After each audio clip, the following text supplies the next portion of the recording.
Fala, povo de Deus, 32º dia da nossa série Escola de Oração, Salmos capítulo 32.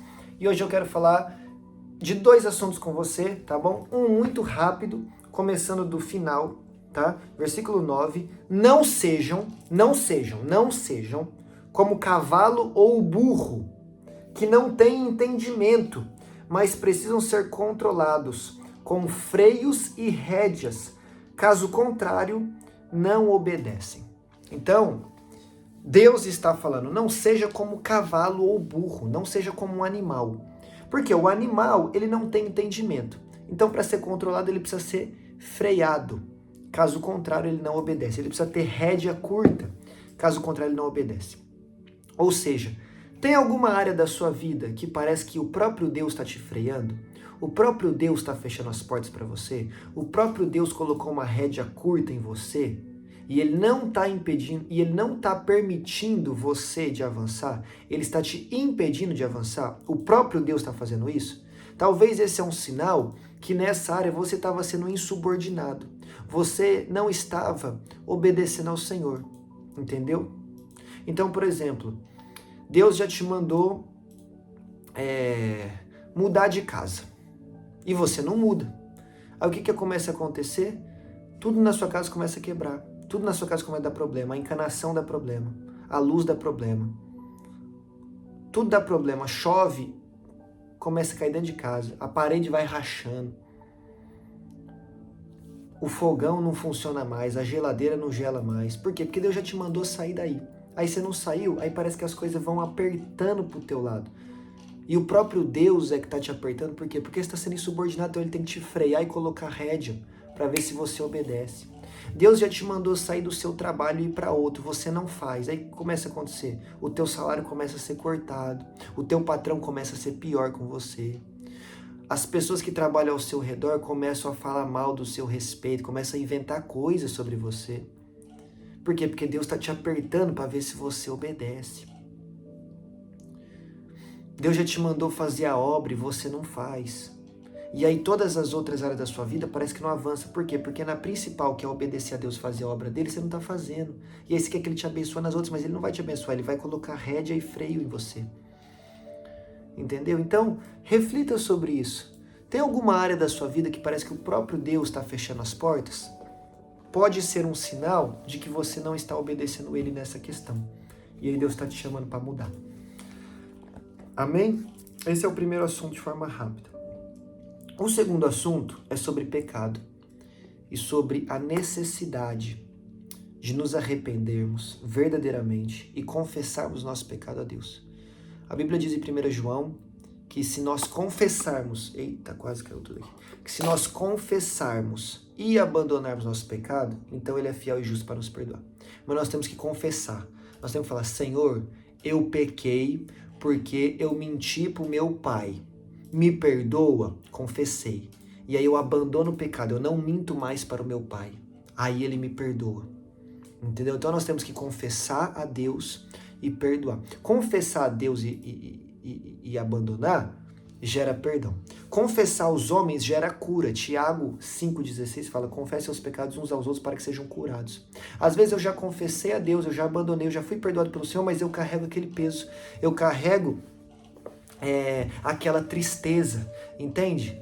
Eu não me perdoo, já fui perdoado por Deus, mas eu não me perdoo. Aí vem a Bíblia que fala sobre tudo e diz, conta pro teu irmão, conta para alguém que você conhece, vai tirar esse peso do teu ombro, vai tirar esse peso da tua alma, e aí você vai ser curado. Confessar aos homens traz cura, não traz perdão. Não adianta, eu vou falar, não adianta ir no seu padre, no confessionário, e confessar os seus pecados ao padre, ou ao pastor, ou ao anjo, achando que vai receber perdão. Não vai, não vai. A Bíblia diz, confesse aos homens para que sejam curados, ponto final. E como é que eu sou perdoado? Confessando a Deus. Quem perdoa é Deus, mas para ser curado eu posso contar para o homem, tá? Amém? Aí olha o que Davi fala.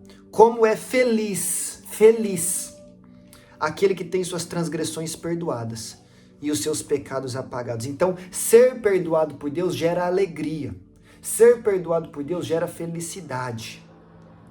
Como é feliz aquele a quem o Senhor não atribui culpa e em quem não há hipocrisia.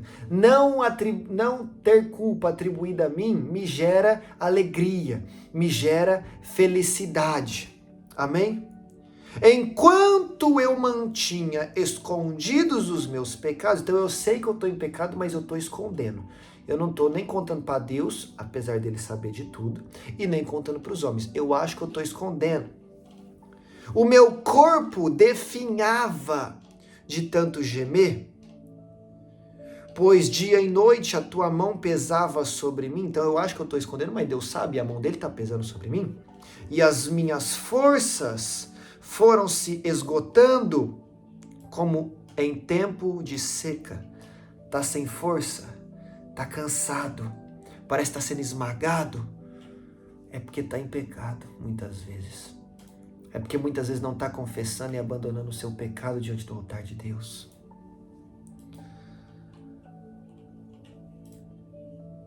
Pecado não confessado e não abandonado gera doença no seu corpo e na sua alma. Não confessar e não abandonar o seu pecado, o seu erro, a sua transgressão, vai te deixar doente no corpo e na alma e vai te matar aos poucos. Então é tempo de confessar e abandonar. É tempo de mudar de vida. É tempo de parar de pecar. Não está percebendo que as tuas forças estão acabando e é o pecado que está te sugando. O pecado está te sugando.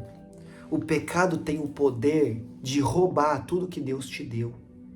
Quem te deu vida? Deus. O pecado te mata. O salário do pecado é a morte, Romanos 6:23. Quem te dá força? Deus. O pecado suga a tua força.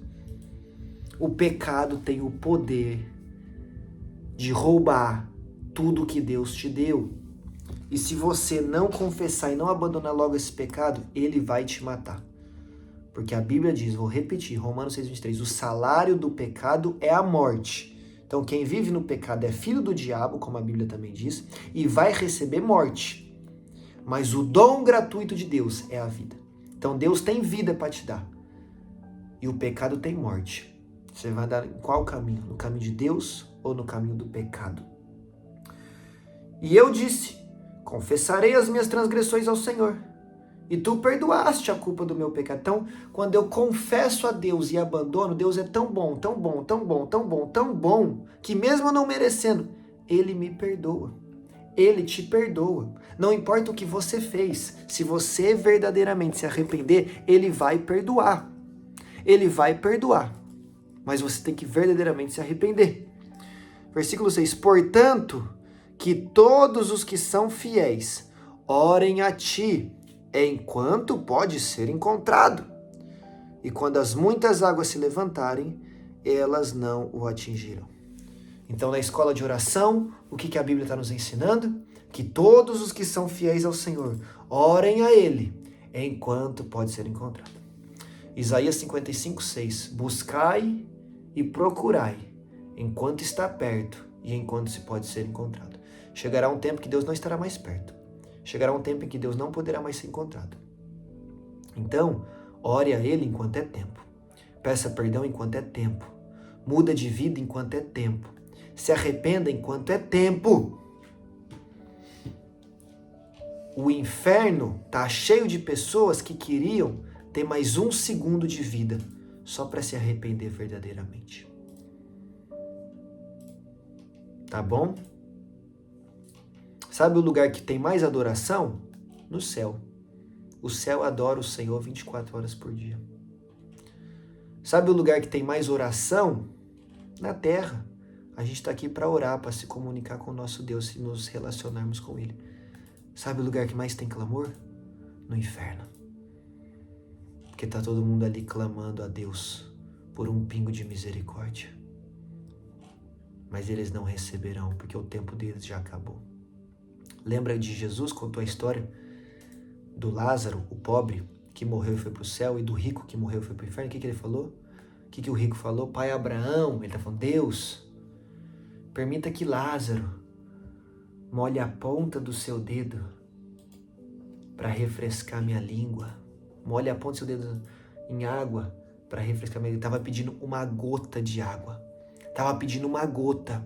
Um homem que foi rico, um homem que tinha tudo, no inferno está pedindo misericórdia por uma gota de água, por uma gota de misericórdia, por uma gota de amor, por uma gota de graça.